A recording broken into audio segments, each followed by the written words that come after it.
첫 키스는 이태원 골목길에서였어요. 자정이 넘은 시간 제즈바를 나와 한적한 골목을 걷고 있을 때 그가 갑자기 걸음을 멈추더니 나를 돌아보더라고요. 그의 눈빛이 달랐어요. 무대 위에서 색소폰을 불 때처럼 진지하면서도 뜨거운 눈빛이었죠. 한 발 그가 다가왔고 나는 숨을 멈췄어요.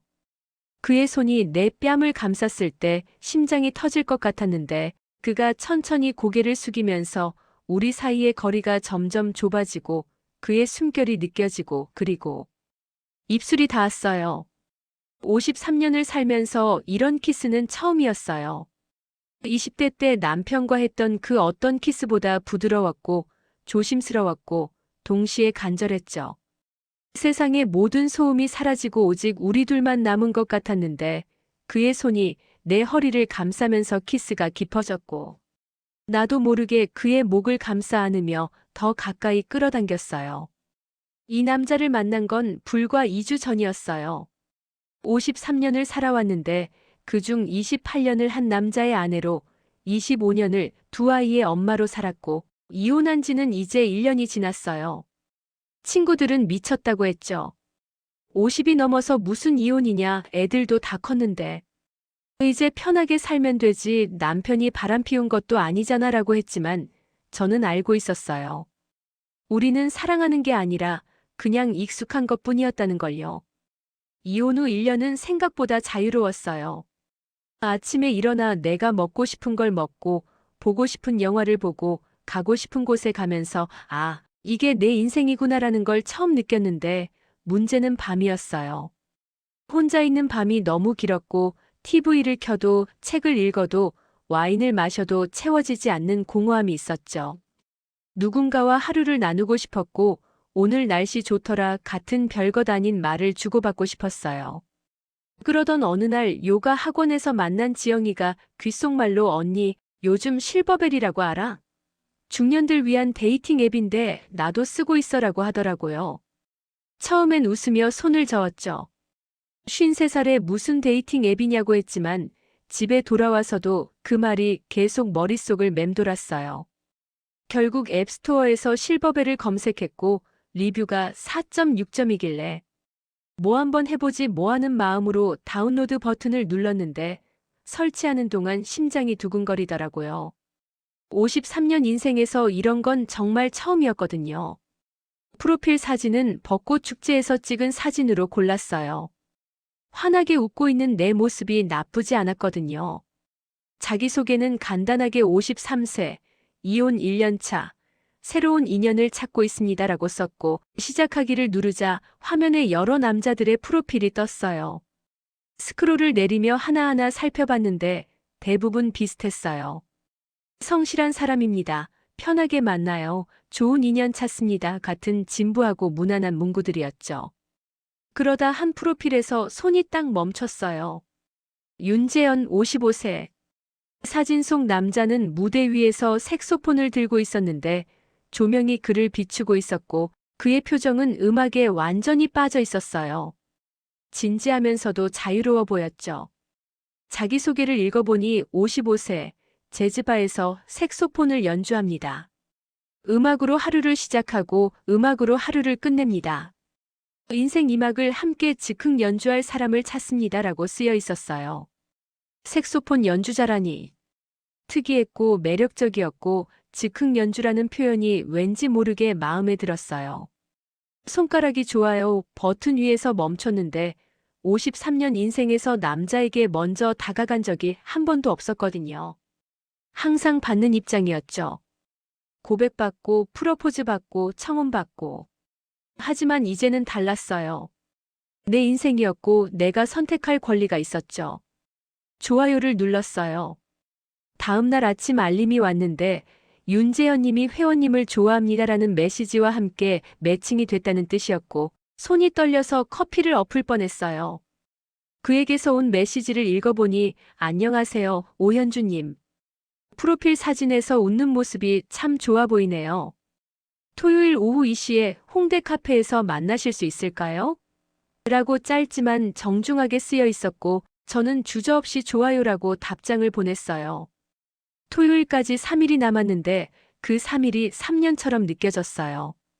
무슨 옷을 입어야 할지, 머리는 어떻게 해야 할지 고민하다가 금요일 밤에는 옷장 앞에서 1시간을 보냈고 결국 베이지색 블라우스에 진청 바지를 골랐는데 자연스럽고 단정해 보였거든요.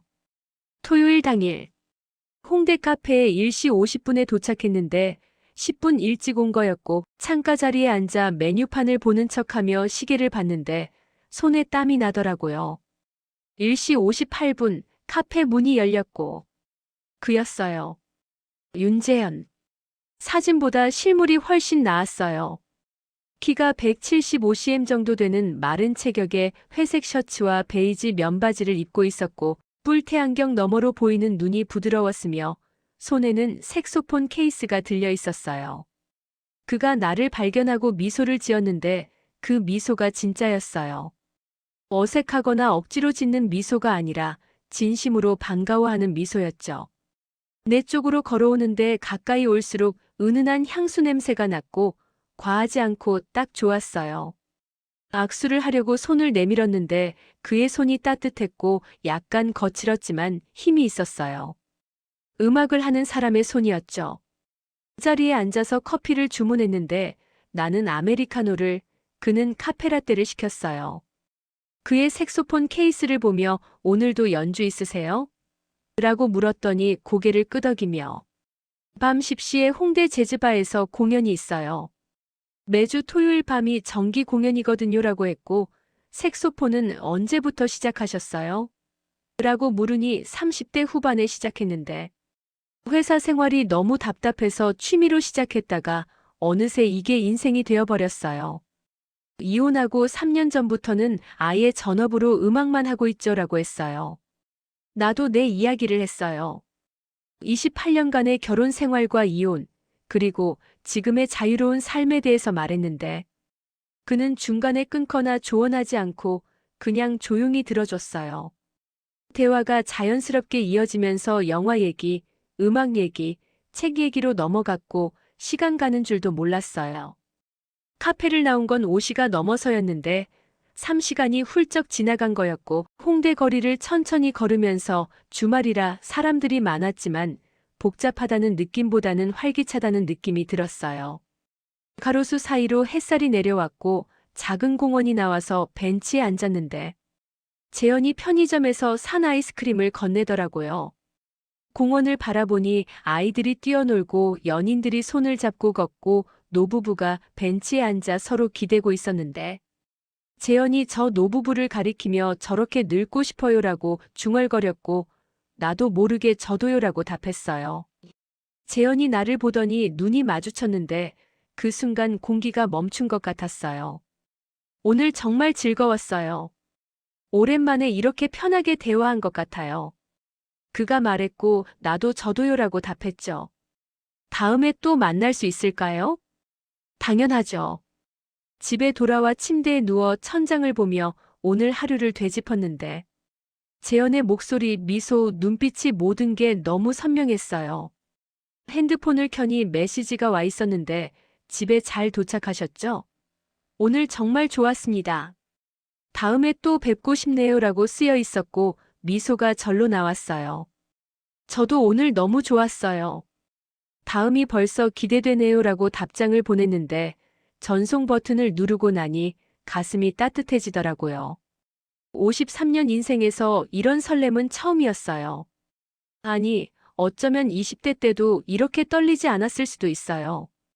그땐 너무 어려서 사랑이 뭔지 제대로 몰랐으니까요. 일주일 후 재현과 두 번째 만남을 가졌는데 이번엔 이태원의 작은 재즈바였어요.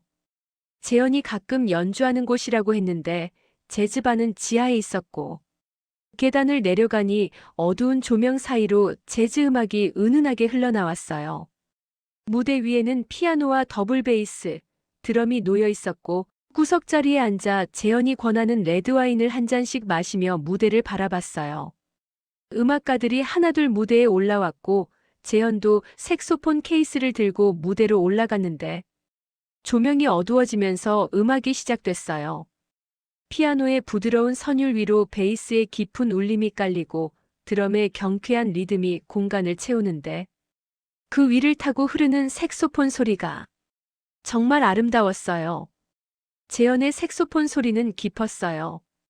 때로는 애절했고, 때로는 경쾌했으며, 때로는 격정적이었다가도 다시 부드러워졌는데, 그는 눈을 감고 연주했어요. 음악에 완전히 빠져 있었고, 온몸으로 음악을 표현하고 있었죠. 나는 그의 모습을 보며 숨을 죽이고 지켜봤는데, 이렇게 자유로운 사람을 본 적이 없었어요. 음악이 그를 자유롭게 만들었고, 그 자유로움이 너무 아름다웠어요. 한 곡이 끝나고 박수가 터졌는데 재현이 무대에서 내려와 내 옆에 앉았어요.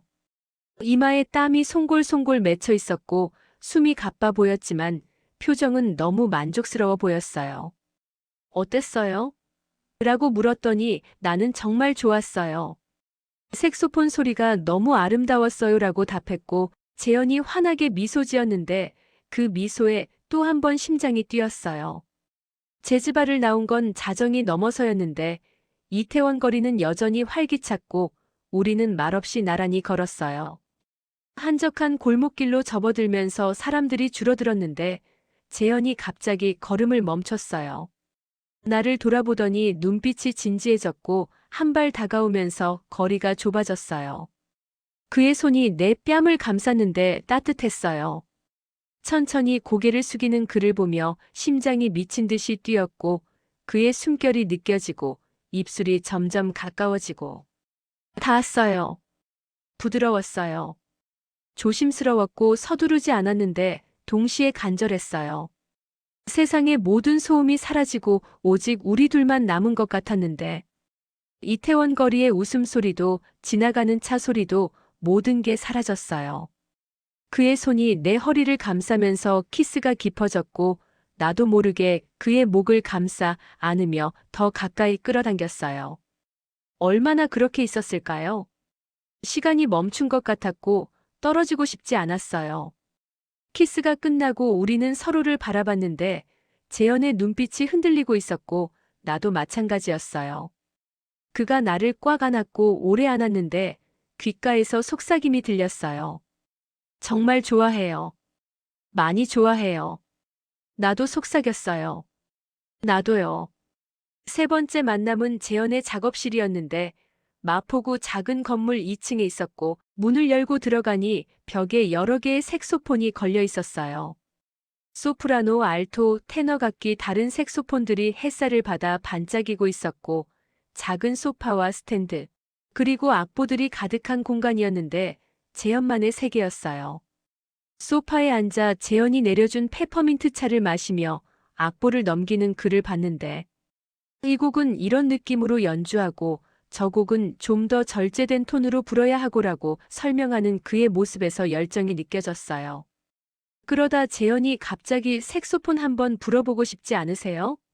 라고 물었는데 나는 웃으며 손을 저었어요. 악기는 평생 한 번도 해본 적이 없어요. 피아노도 기타도 아무것도요라고 했는데 재현은 일어나서 벽에서 알토 색소폰을 꺼내 내게 건네더라고요. 무거웠어요. 생각보다 훨씬 무거웠는데 재현이 내 옆에 앉아서 오른손은 여기, 왼손은 여기, 그리고 입은 이렇게라고 설명했고 나는 서툴게 따라하며 색소폰을 입에 물었어요. 재현이 내 손을 잡고 위치를 잡아주는데 그의 손이 따뜻했고 심장이 빨라졌어요.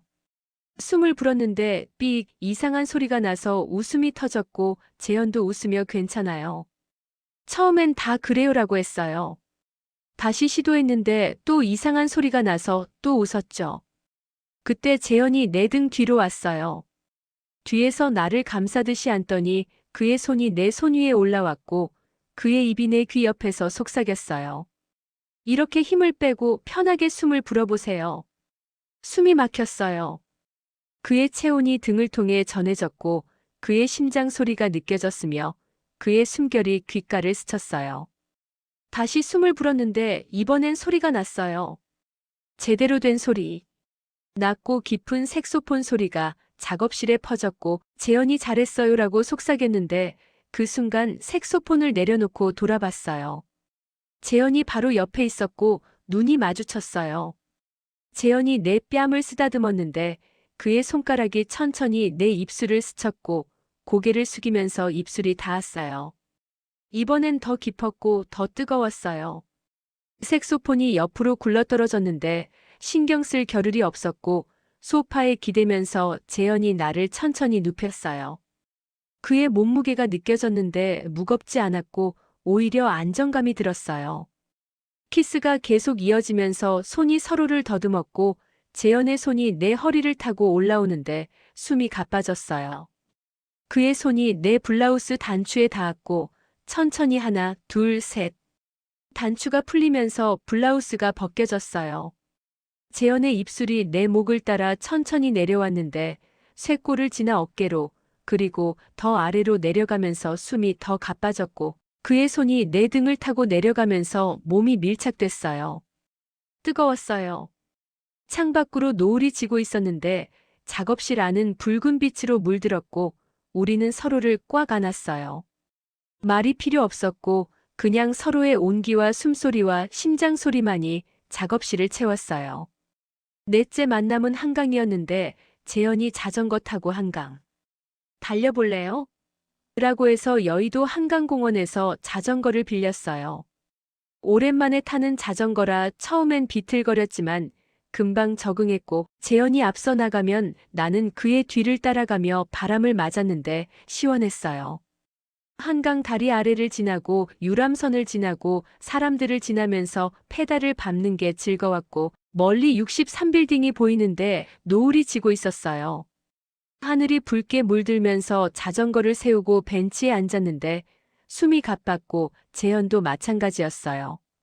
편의점에서 산음료수를 마시며 노을을 보는데 재현이 말했어요. 이렇게 행복한 적이 정말 오래간만이에요. 음악할 때 빼고는 이렇게 마음이 편한 적이 없었어요. 나도 답했어요. 저도요. 이혼하고 처음 느끼는 행복이에요. 재현이 내 손을 잡고 손가락을 깍지 끼면서 우리는 말없이 노을을 봤는데 하늘이 점점 어두워지고 별이 하나둘 떠올랐어요. 재현이 중얼거렸어요. 현주님이 있어서 정말 좋아요. 정말 좋아요. 나도 속삭였어요. 나도요. 다섯 번째 만남은 내 집이었는데 재현이 처음으로 우리 집에 놀러 왔고 현관문을 열고 들어서는 재현이 거실을 둘러보며 깔끔하네요. 아늑하고요라고 감탄했어요. 소파에 앉혀서 카모마일 차를 내렸는데 차를 마시며 창밖을 보니 12층이라 전망이 괜찮았고 멀리 산이 보였어요. TV를 켰는데 음악 채널이었고 재즈가 흘러나왔는데 재현이 슬쩍 내 쪽으로 다가오면서 어깨가 닿았고 심장이 빨라지는 게 느껴졌어요. 재현이 내 손을 잡고 손가락을 깍지 끼는데 TV를 보는 둥 마는 둥 하면서 그냥 재현의 온기를 느끼고 있었어요. 재현이 몸을 돌려 나를 보는데 눈빛이 깊었고 말없이 다가와서 입술이 닿았어요. 이번엔 허락을 구하지 않았고 그냥 자연스럽게 키스했는데 키스가 깊어지면서 소파에 눕혀졌고 재현의 손이 내 허리를 감싸는데 나도 그의 목을 감싸 안았어요. 옷이 하나둘 벗겨지기 시작했어요. 블라우스, 셔츠, 바지. 피부가 맞닿으면서 뜨거웠고 재현의 입술이 내 몸을 천천히 훑으면서 목에서 어깨로 쇄골에서 가슴으로 내려가는데 숨이 가빠졌어요. 손이 서로를 더듬으면서 허리, 등, 다리를 타고 올라갔고 소파가 좁아서 침실로 이동했는데 침대에 누우니 재현이 위로 올라왔어요. 눈이 마주쳤는데 그 눈빛에 모든 게 담겨 있었어요. 사랑, 욕망, 그리움, 간절함. 더 이상 말이 필요 없었고 그냥 서로를 느꼈어요. 재현의 손이 내 몸 구석구석을 타고 흐르는데 마치 색소폰을 연주하듯이 부드럽고 섬세했으며 그의 입술이 내 피부에 닿을 때마다 전율이 느껴졌어요. 새벽 2시 침대에 누워 천장을 보는데 옆에 재현이 자고 있었고 고른 숨소리가 들렸어요. 재현의 얼굴을 보니 편안해 보였고 잠든 얼굴이 어린아이 같았는데 손을 뻗어 그의 머리를 쓰다듬으니 부드러웠어요. 이게 사랑일까요? 53세에 느끼는 이 설렘과 떨림과 간절함이 사랑일까요? 잘 모르겠지만 확실한 건 지금 이 순간이 너무 행복하다는 거였어요. 재현이 뒤척이더니 눈을 뜨고 나를 보면서 미소 지었는데 나를 안으로 끌어당겨 꽉 안았어요. 귓가에서 속삭임이 들렸어요. 사랑해요. 나도 속삭였어요. 나도요. 며칠 후 재현에게서 연락이 왔는데 제주도 가요. 2박 3일로. 현주님이랑 여행 가고 싶어요라고 했어요. 53년 인생에서 남편이 아닌 남자와 여행을 간다는 건 처음이었는데 주저하지 않았어요. 좋아요. 가요라고 답했고 재현이 모든 걸 예약했어요. 항공권, 숙소, 렌트카까지. 출발 전날 밤 짐을 싸면서 옷, 화장품, 선크림, 그리고 수영복을 챙겼는데 거울을 보니 거울 속 내 얼굴이 환하게 웃고 있었어요. 오현주 53세. 인생 2막이 시작됐어요. 그리고 이건 분명 사랑이었어요. 제주공항에 도착했을 때 바람이 불었어요. 짠한 바다 냄새가 코끝을 스치면서 재현이 내 손을 자연스럽게 잡았는데 공항 밖으로 나오니 햇살이 눈부셨고 재현의 얼굴이 편안해 보였어요. 렌트카를 빌려서 애월 쪽으로 향하는데 창밖으로 펼쳐지는 제주 바다가 정말 아름다웠고 조수석에 앉아 바람을 맞으며 10년 만에 오는 제주도가 새롭게 느껴졌어요. 숙소는 바다가 바로 보이는 2층 독채 펜션이었는데 방에 들어가니 통창으로 푸른 바다가 펼쳐져 있었고 짐을 풀고 베란다로 나가니 파도 소리가 들렸어요. 재현이 뒤에서 나를 껴안으면서 속삭이듯 좋다고 말했는데 나도 그의 품에 기대며 정말 잘 왔다는 생각이 들었어요. 첫날 오후는 애월 해안도로를 따라 드라이브를 했는데 예쁜 카페들을 들르며 아인슈페너를 마시고 바다를 보고 사진도 찍으면서 시간을 보냈어요. 한 카페에서 햇살을 받으며 앉아 있는데 재현이 내 얼굴을 보면서 예쁘다고 했고 나는 얼굴이 빨개지면서 53살인데 무슨 소리냐고 했지만 속으로는 기분이 좋았어요. 저녁엔 흑돼지 맛집을 찾아갔는데 고기를 구워 먹으며 소주를 한 잔씩 마시다 보니 얼굴이 빨개졌고 재현도 취한 것 같았어요. 그가 프로필을 처음 봤을 때부터 끌렸다고 말했는데 진심이 느껴졌고 나도 색소폰 든 사진을 보고 바로 마음이 갔다고 답했더니 그럼 우리 운명이라며 웃더라고요. 펜션으로 돌아왔을 때는 밤 10시가 넘었는데 샤워를 하고 나오니 재현이 베란다에서 바다를 보고 있었어요. 다가가서 옆에 서니 달빛이 바다를 비추고 있었고 파도 소리만 들렸는데 재현이 나를 돌아보더니 말없이 끌어안았어요. 그의 품이 따뜻했고 심장 소리가 들렸는데 그가 사랑한다고 속삭였고 나도 사랑한다고 답했어요. 재현이 내 얼굴을 두 손으로 감싸더니 천천히 고개를 숙였는데 달빛 아래에서의 키스는 낮과는 또 달랐어요. 더 깊었고 더 간절했으며 더 뜨거웠는데 키스가 길어지면서 방 안으로 들어갔고 문을 닫자마자 재현이 나를 벽에 밀어붙이며 다시 키스했어요.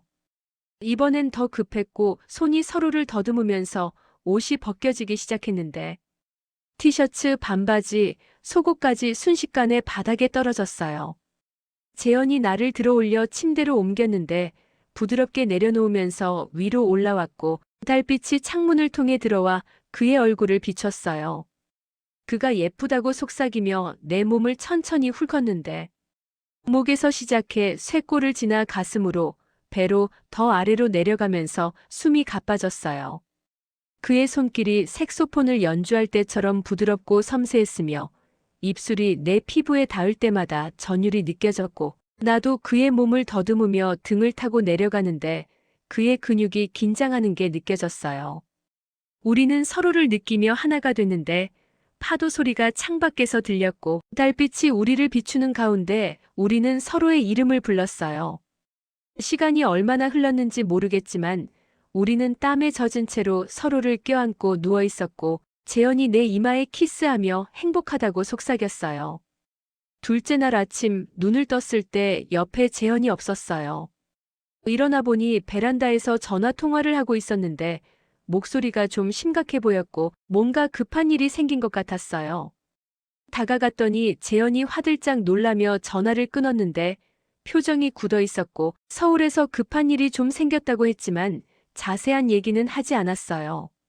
뭔가 이상했지만 더 캐묻고 싶지 않았고 오늘 뭐 할지 물으니 성산 일출봉이나 가보자고 해서 아침을 먹고 출발했어요. 차 안에서 재현이 계속 핸드폰을 확인하더라고요. 메시지가 계속 오는 것 같았는데 읽고는 한숨을 쉬었고 무슨 일 있냐고 물었지만 괜찮다고만 했어요. 성산 일출봉에 올라가는데 계단이 많아서 힘들었지만 정상에 올라가니 경치가 정말 좋았고 바다가 한눈에 들어왔으며 바람이 시원하게 불었어요.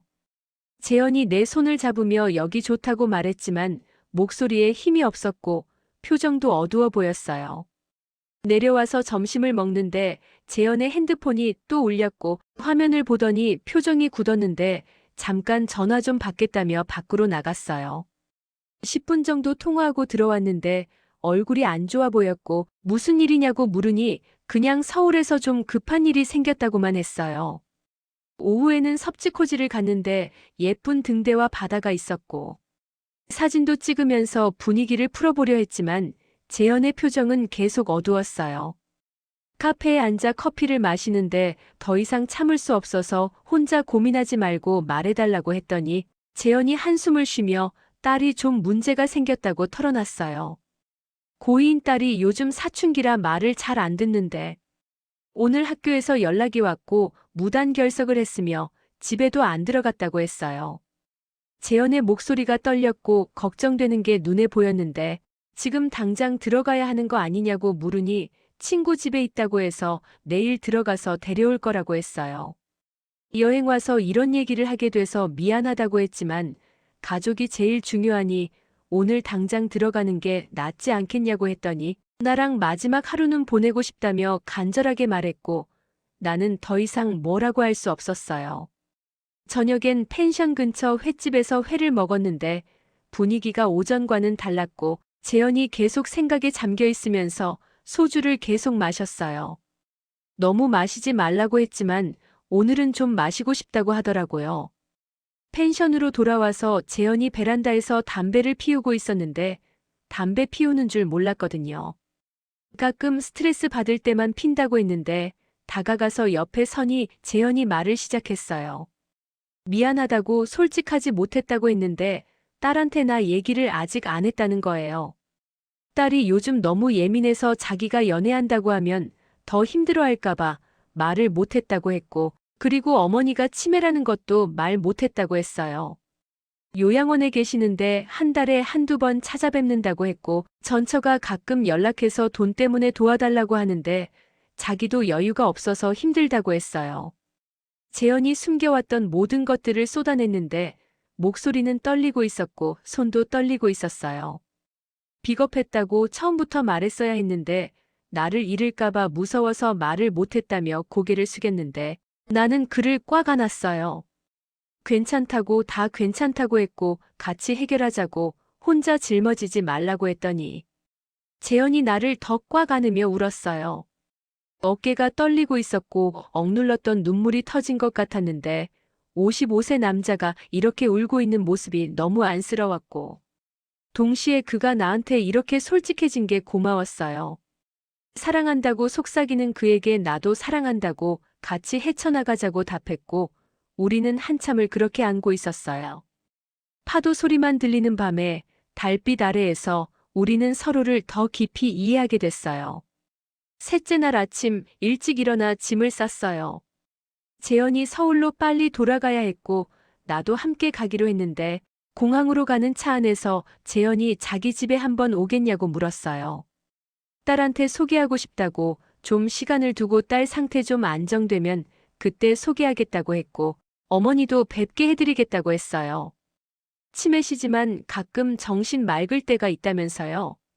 나는 천천히 하라고 괜찮다고 했고 재현이 내 손을 꽉 잡았어요. 공항에 도착해서 비행기를 탔는데 재현이 계속 생각에 잠겨 있었고 서울로 돌아가면 현실과 마주해야 한다는 게 두려운 것 같았어요. 서울에 도착해서 각자 집으로 돌아가기 전에 재현이 나를 꽉 안으며 너무 행복했다고 여행도 좋았다고 했지만 앞으로는 좀 바쁠 것 같다고 했어요. 딸 문제도 해결해야 하고 어머니도 돌봐야 하고 일도 해야 한다면서요. 알겠다고 천천히 하라고 내가 기다리겠다고 했더니 재현이 안도하는 표정을 지으며 내 이마에 키스했고 사랑한다고 속삭였어요. 일주일이 지났어요. 재현에게서 연락이 뜸해졌는데 하루에 한두 번 메시지만 왔고 딸 때문에 정신없다는 말과 힘든 하루였다는 짧은 메시지뿐이었어요. 통화는 거의 못했고 목소리를 듣고 싶었지만 참았어요. 2주가 지났을 때는 재현을 만나지 못했어요. 만나자고 해도 이번 주는 힘들다고 다음 주에 보자고 했는데 다음 주가 와도 못 만났고 불안했어요. 이게 뭘까? 우리 관계가 식어가는 건가? 그는 나한테 부담을 느끼는 건가? 여러 생각이 머릿속을 맴돌았어요. 3주가 지났을 때 더 이상 참을 수 없어서 재현에게 전화를 걸었고 만나야 할 것 같다고 피하지 말라고 우리 얘기 좀 하자고 했더니 알았다며 내일 만나자고 했어요. 다음 날 약속한 곳은 이태원 제즈바였어요. 처음 키스했던 그곳이었는데 들어가니 재현이 이미 와 있었고 얼굴이 많이 피곤해 보였어요. 살도 빠진 것 같았고 눈 밑에 다크서클이 있었는데 자리에 앉아 와인을 시켰지만 한참 말이 없었어요. 나는 먼저 입을 열었어요. 피하는 거 맞냐고 솔직하게 말해달라고 내가 부담되는 거냐고 물었더니 재현이 고개를 들어 나를 봤어요. 절대 아니라고 피하는 게 아니라고 진짜로 딸 때문에 정신이 없었다고 했어요. 학교에서 또 연락이 왔고 상담 선생님이랑 계속 미팅하고 딸이랑 싸우고 매일 그랬다고 했는데 목소리가 지쳐 있었어요. 그리고 어머니가 갑자기 상태가 안 좋아지셔서 병원에 입원하셨고 요양원에서 넘어지셔서 지금은 좀 나아지셨지만 그것 때문에도 매일 병원을 갔다고 했어요. 전처도 또 연락했는데 이번엔 돈이 더 필요하다고 자기가 줄 수 있는 상황이 아닌데 계속 압박한다면서요. 재현이 손으로 얼굴을 감싸며 미안하다고 이런 상황인 줄 알았으면 나를 만나지 말았어야 했다고 자기가 너무 이기적이었다고 했어요. 나는 자유로웠는데 자기 같은 사람을 만나서 이런 짐을 같이 져야 한다면서 눈물을 흘렸고 나는 그의 손을 잡았어요. 안 간다고 안 도망간다고 이게 짐이라고 생각 안 한다고 이게 재현의 삶이고 그 삶을 나도 같이 나누고 싶다고 했어요. 같이 해결하자고 딸 문제도 어머니 문제도 전처 문제도 혼자 짊어지지 말라고 했더니 재현이 눈물을 닦으며 고맙다고 정말 고맙다고 했어요. 우리는 손을 꽉 잡았고 무대에서 음악이 시작됐는데 색소폰 소리가 애절하게 들렸어요. 재현이 무대를 보며 다음 주에 딸한테 내 얘기를 하겠다고 그리고 같이 만나자고 했는데 긴장된다고 했고 나도 긴장된다고 답했어요. 우리는 서로를 보며 미소 지었는데 쉽지 않을 거라는 걸 알았어요. 앞으로 험난한 길이 기다리고 있다는 걸 알았지만 괜찮았어요. 함께라면 해낼 수 있을 것 같았어요. 재현의 딸을 만나기로 한 날 손이 떨렸어요. 거울 앞에서 옷을 5번이나 갈아입었고 화장을 지웠다 다시 했다 반복했는데 아무리 해도 마음에 들지 않았어요. 53년을 살면서 고이 아이한테 이렇게 긴장해 본 적이 없었는데 홍대 레스토랑으로 향하는 내내 심장이 두근거렸고 약속 시간보다 30분이나 일찍 도착해서 자리에 앉아 물을 3잔이나 마셨어요. 재현이 딸과 함께 들어왔을 때 숨이 멎는 줄 알았어요. 윤서는 교복을 입은 채로 긴 생머리를 하고 있었는데 재현을 닮아서 예쁘게 생겼지만 표정이 얼어붙어 있었고 나를 보는 눈빛이 칼날처럼 날카로웠어요. 인사를 건넸지만 고개만 살짝 숙였을 뿐 말이 없었고 자리에 앉아서도 계속 핸드폰만 보면서 우리를 철저히 무시했어요. 식사 내내 지옥 같았어요. 학교 얘기를 꺼내도 대답이 없었고 음식 맛이 어떤지 물어도 그냥 그렇다는 한마디뿐이었으며 재현이 핸드폰 좀 치우라고 하자 짜증 섞인 한숨을 쉬면서도 치우지 않았어요. 분위기는 점점 더 차갑게 식어갔고 음식은 목으로 넘어가지 않았으며 시간이 너무 느리게 흘렀어요. 재현이 화장실에 간 사이 윤서가 처음으로 나를 똑바로 쳐다봤어요. 그리고 입을 열었는데 목소리가 얼음장처럼 차가웠어요. 나이가 어떻게 되는지, 아빠랑 얼마나 만났는지, 아빠한테 뭐가 좋은지 물었고 내가 대답하려고 하자 비웃듯이 웃으면서 아빠는 돈도 없고 시간도 없는데 그래도 괜찮냐고 물었어요. 그리고 마지막으로 한마디를 더 했는데 그 말이 가슴에 꽂혔어요. 반대한다고 아빠가 누구를 만나든 상관없지만 지금은 아니라고. 아빠는 자기한테 집중해야 하는데 자꾸 딴 데 신경을 쓰니까 문제라고 했어요. 윤서의 목소리가 떨렸고 눈에 눈물이 고이는 게 보였는데 그 순간 재현이 돌아왔고 우리는 모두 입을 다물었어요.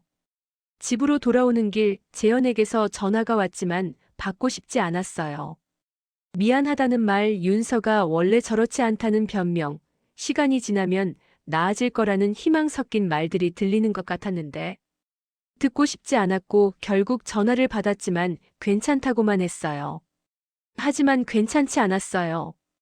윤서의 차가운 눈빛이 계속 떠올랐고 저 아이가 우리를 절대 받아들이지 않을 거라는 확신이 들었으며 이 관계가 과연 가능한 건가 하는 의문이 밀려왔어요. 며칠 후 재현을 만났을 때 그의 얼굴은 더 어두워져 있었어요.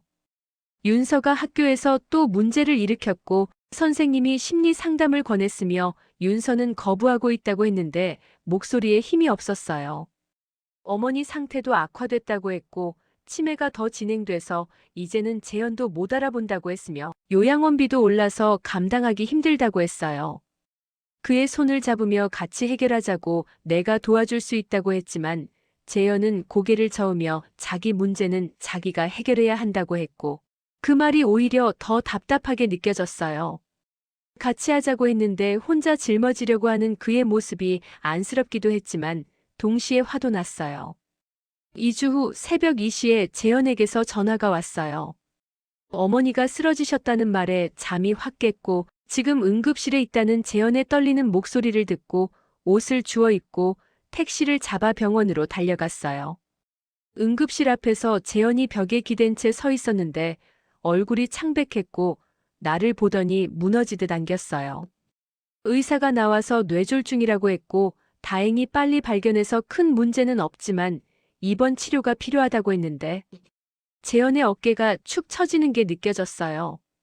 의사가 들어간 후 재현은 한참을 말없이 서 있었고 눈을 감고 있었으며 손이 떨리고 있었어요. 새벽 4시 어머니가 병실로 옮겨진 후 복도 의자에 앉아 있는데 재현이 입을 열었어요. 이제 어떻게 해야 할지 모르겠다고 돈도 없고 시간도 없고 모든 게 무너지는 것 같다고 했는데 목소리가 떨렸고 윤서는 자기를 필요로 하고 어머니는 돌봐야 하고 일도 해야 하는데 모든 게 버겁다고 했어요. 그를 안았지만 재현은 반응이 없었고 그냥 허공을 바라보고 있었으며 멍한 표정이었어요. 무언가 부서지고 있었어요. 그의 내면이 조금씩 무너지고 있었고 나는 그걸 지켜볼 수밖에 없었어요. 어머니가 입원한 후 재현은 사라졌어요. 연락이 뜸해졌고 만나는 횟수도 줄어들었으며 전화도 짧아졌고 메시지도 간단해졌어요. 낮에는 일하고 저녁에는 병원에 가고 밤에는 윤서 때문에 신경 쓰고 주말에는 상담받으러 다니면서 시간이 전혀 없다고 했어요. 일주일이 지났을 때 겨우 만났는데 재현의 얼굴은 더 피곤해 보였고 살도 더 빠졌으며 눈빛도 흔들리고 있었어요. 밥을 먹었지만 거의 먹지 않았고 커피만 계속 마셨으며 말수도 줄어들었어요. 2주일이 지났을 때는 만나지도 못했고 전화도 못했으며 메시지만 주고받았어요.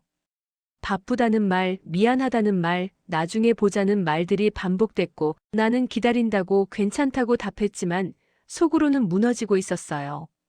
3주일이 지났을 때 재현에게서 연락이 왔는데 만나서 얘기 좀 하자고 했어요. 목소리가 무거웠고 불길한 예감이 들었으며 다음 날 만났을 때 재현의 표정을 보는 순간 알았어요. 이별을 말하러 온 거라는 걸. 카페에 앉아 커피를 마시는데 한참 말이 없었어요. 재현이 고개를 들어 나를 봤고 입을 열었으며 미안하다는 말로 시작했어요. 지금 나한테 집중할 수가 없다고 윤서 때문에, 어머니 때문에, 전처 때문에 머릿속이 너무 복잡하다고 나한테 아무것도 해줄 수 없는 게 너무 미안하다고 했어요. 그리고 잠깐 시간을 가지면 안 되겠냐고 물었어요. 자기가 정신을 차리고 문제들을 정리하고 다시 만나면 안 되겠냐고 했는데 목소리가 떨리고 있었고 눈에는 눈물이 고여 있었어요. 그 순간 모든 게 무너지는 것 같았어요.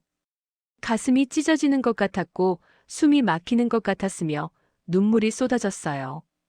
참으려고 했지만 참을 수 없었고 얼마나 걸릴 거냐고 물었더니 재현은 대답하지 못했어요. 한 달인지 두 달인지 모르겠다고 정확히는 모르겠다고만 했어요. 자리에서 일어났고 더 이상 듣고 싶지 않았으며 재현이 나를 붙잡으려 했지만 뿌리쳤어요. 밖으로 나왔고 눈물이 멈추지 않았으며 택시를 잡아 탔지만 어디로 가야 할지 몰랐어요. 집에 돌아와 침대에 누워 천장을 봤어요. 눈물이 계속 흘렀고 가슴이 너무 아팠으며 숨쉬기도 힘들었어요. 재현의 얼굴이 떠올랐고 그의 목소리가 들리는 것 같았으며 그가 보고 싶었어요. 핸드폰이 울렸고 재현에게서 온 메시지였어요. 미안하다고 자기도 힘들다고 나를 잃고 싶지 않다고 시간을 달라고 쓰여 있었는데 답장을 하려다가 멈췄어요. 뭐라고 답해야 할지 몰랐고 그냥 핸드폰을 던져버렸어요. 며칠이 지났지만 재현에게서 연락이 없었고 나도 연락하지 않았으며 침묵만 흘렀어요. 일주일이 지났을 때 친구 지영이가 물었지만 대답 대신 눈물만 났고 2주일이 지났을 때 요가 학원에 갔지만 집중할 수 없었으며 3주일이 지났을 때 핸드폰을 들고 재현에게 전화를 걸까 말까 고민했지만 누르지 못했어요. 한 달이 지났을 때 거울을 봤는데 내 얼굴이 낯설었어요. 살이 빠져 있었고 눈 밑에 다크서클이 있었으며 입술은 바싹 마르고 웃는 법을 잊어버린 것 같았어요. 그런데 한 달하고도 일주일이 지났을 때 우연히 재현을 봤어요. 이태원 제즈바 앞을 지나가다가 유리창 너머로 무대가 보였고 거기서 색소폰을 불고 있는 재현이 보였어요. 발걸음이 멈췄고 숨이 멎었으며 그의 모습을 지켜봤어요. 재현은 달라져 있었어요. 더 마르고 더 어두워 보였으며 색소폰 소리도 달랐어요. 예전엔 자유롭고 경쾌했는데 지금은 애절하고 슬펐어요. 마치 울고 있는 것 같았고 무언가를 호소하는 것 같았으며 그 소리가 내 가슴을 파고들었어요. 한참을 서서 지켜보다가 돌아섰어요. 들어가고 싶었지만 들어갈 수 없었고 그를 안아주고 싶었지만 안아줄 수 없었으며 그냥 걸었어요. 눈물이 흘렀지만 닦지 않았고 그냥 흐르도록 내버려뒀어요. 집에 돌아와 소파에 앉았는데 재현이 보고 싶었어요.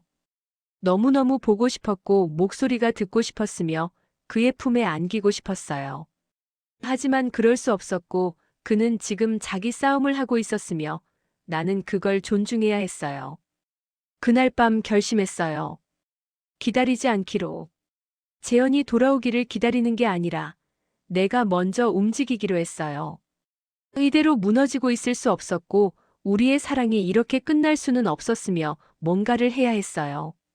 53년 인생에서 남자한테 먼저 다가간 적이 없었지만 실버벨 앱에서 재현한테 먼저 좋아요를 눌렀던 것처럼 이번에도 내가 먼저 움직이기로 했어요. 다음 날 아침 일어나서 샤워를 하고 화장을 하고 옷을 입었어요. 거울을 보니 일부처럼 다시 환하게 웃고 있는 내 얼굴이 있었고 이제 뭘 해야 할지 알았어요. 재현의 딸 윤서를 만나기로 했어요. 혼자서 윤서의 학교 앞에서 기다렸어요. 오후 4시 학생들이 우르르 쏟아져 나오는데 그 중에서 윤서를 찾았고 교복 입은 윤서가 친구들과 걸어 나오는 게 보였어요. 다가갔고 윤서를 불렀으며 윤서가 돌아보더니 얼굴이 굳었어요. 왜 여기 있냐는 표정이었고 친구들이 누구냐고 물었지만 윤서는 아무것도 아니라며 나를 끌고 한적한 곳으로 갔어요. 윤서가 화난 얼굴로 뭐하러 왔냐고 물었지만 나는 침착하게 얘기 좀 하고 싶다고 시간 좀 내달라고 했어요.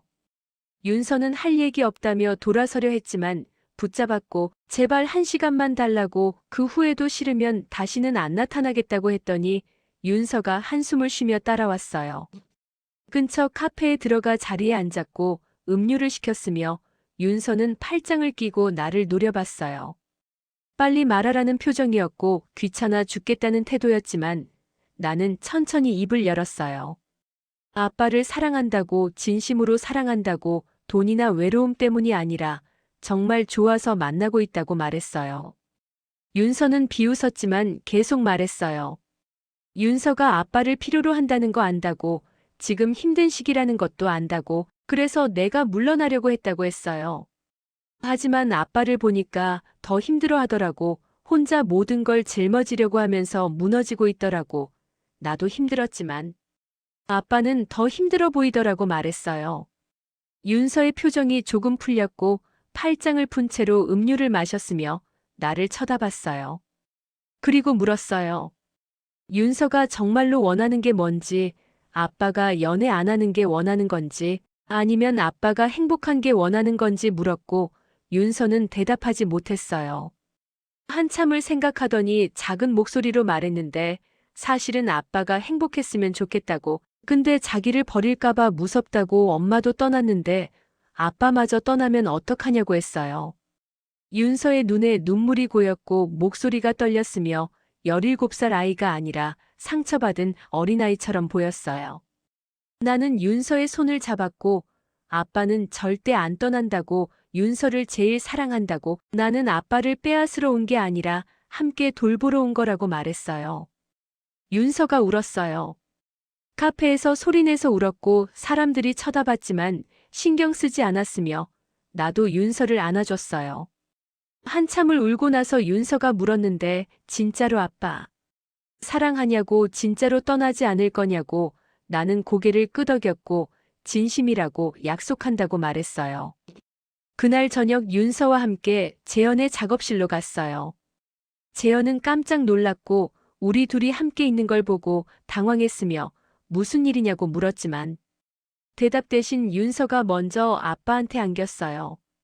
재현이 어리둥절한 표정으로 윤서를 안아주는데 윤서가 작은 목소리로 미안하다고, 자기 때문에 힘들었다는 거 안다고, 이제 괜찮다고 말했어요.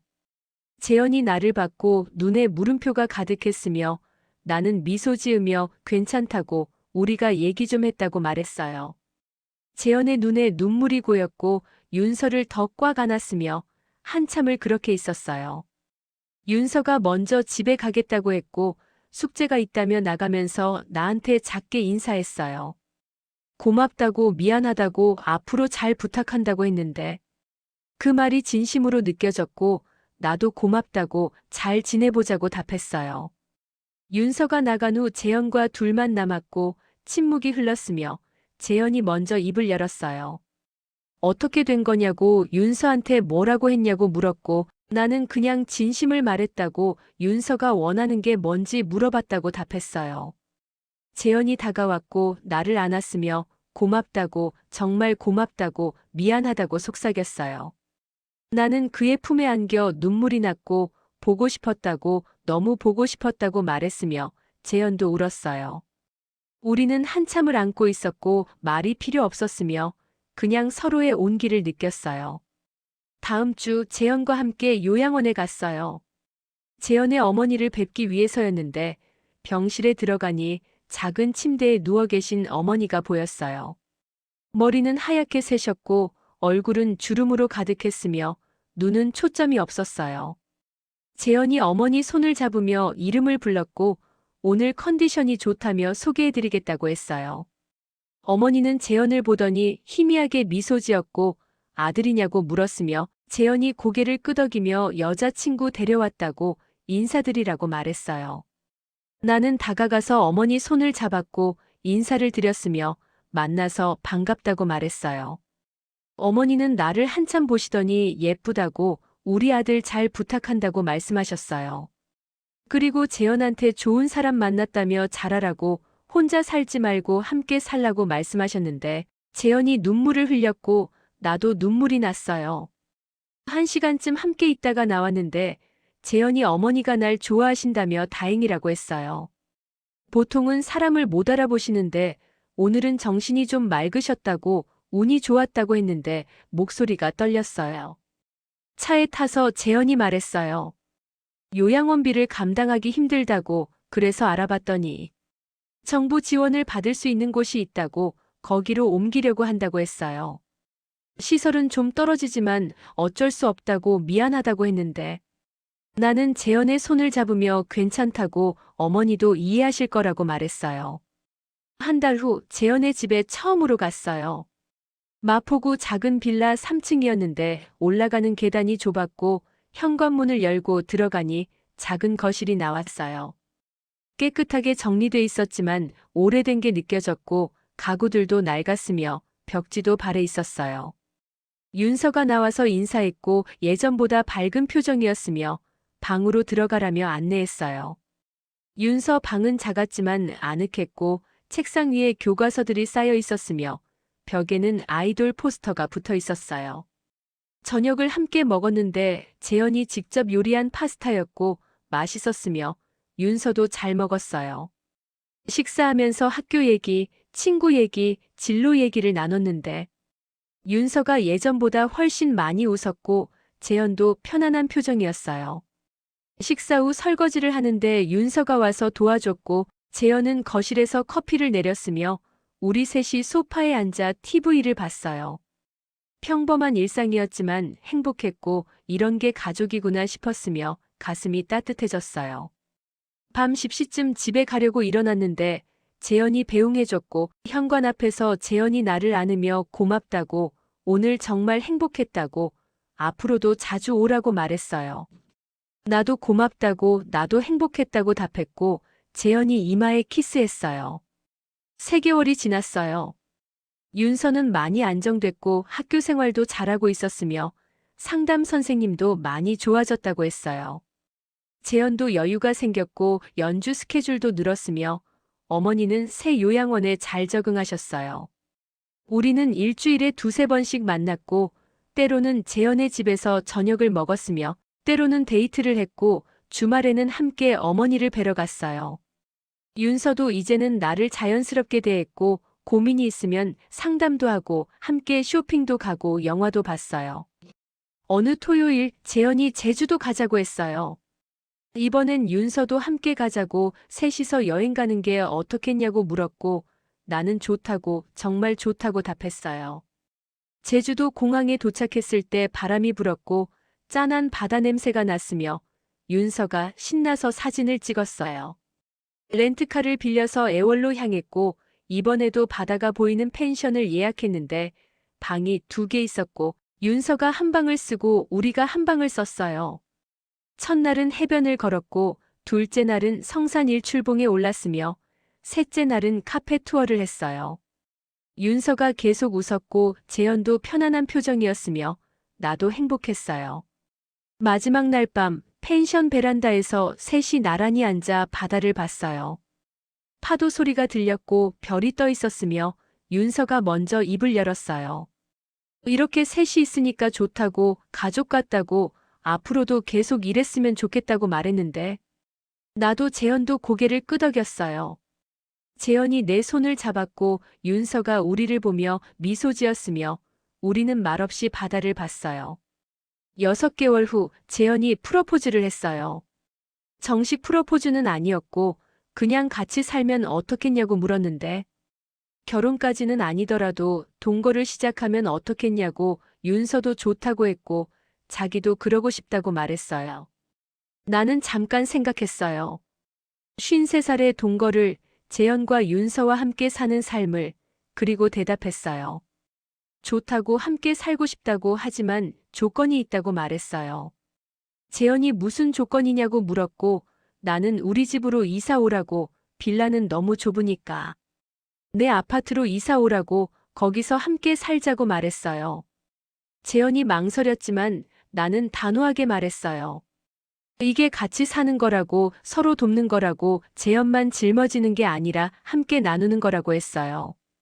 재현이 고개를 끄덕였고 윤서도 좋다고 했으며 우리는 이사 준비를 시작했어요. 한 달 후 재현과 윤서가 내 집으로 이사 왔어요. 짐이 많지 않았고 하루 만에 끝났으며 윤서는 작은 방을 쓰고 우리는 안방을 썼어요.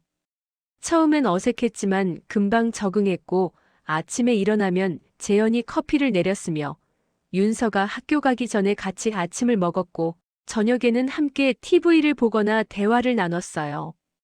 평범한 일상이었지만 행복했어요. 53년을 살면서 이런 행복은 처음이었고 이게 진짜 가족이구나 싶었으며 매일 아침 눈을 뜰 때마다 감사했어요.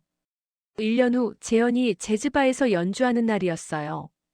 나와 윤서가 함께 갔고 구석자리에 앉아 재현의 연주를 봤어요.